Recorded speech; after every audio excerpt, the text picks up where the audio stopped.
Famously, Tucker Carlson had an interview with Huckabee, who is the American ambassador to Israel.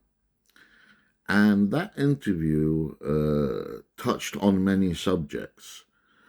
But the main thing it touched on, and it stuck actually, is who does Huckabee really work for, number one, and number two, who runs America? So I'm going to play the interview and I will interject whenever there's something to be said. Israel goes to links that no other country, including ours, goes to in the middle of an urban war, and yet Israel ended up with fewer civilian deaths in an urban war than any urban war of record. You said you didn't know how many civilian deaths there were, so how can you assume that the most widespread numbers, the largest numbers that have been reported out of Gaza by Hamas, Yes. let's assume they're true.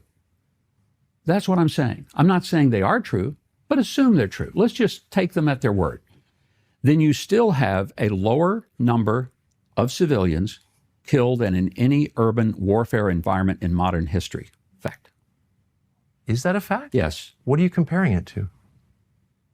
To any urban warfare. Name one. Iraq.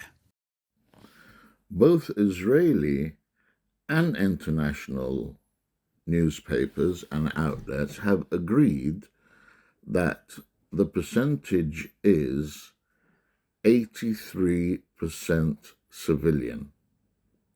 That's according to the IDF. So this guy is just lying. Extraordinary efforts to keep You the don't number know the numbers, do you? I think they were tens of thousands. I'll get them for you.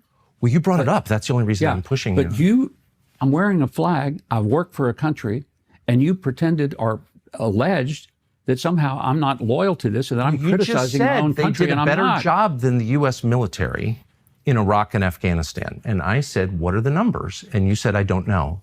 So on what basis are you making the claim that the IDF in Gaza spared more civilians than the U.S. Army and Marine Corps did in Afghanistan and Iraq? Why are you saying that? Like, on what basis are you saying that? From the conversations that I've had with the people who fought there. And I don't have the exact numbers.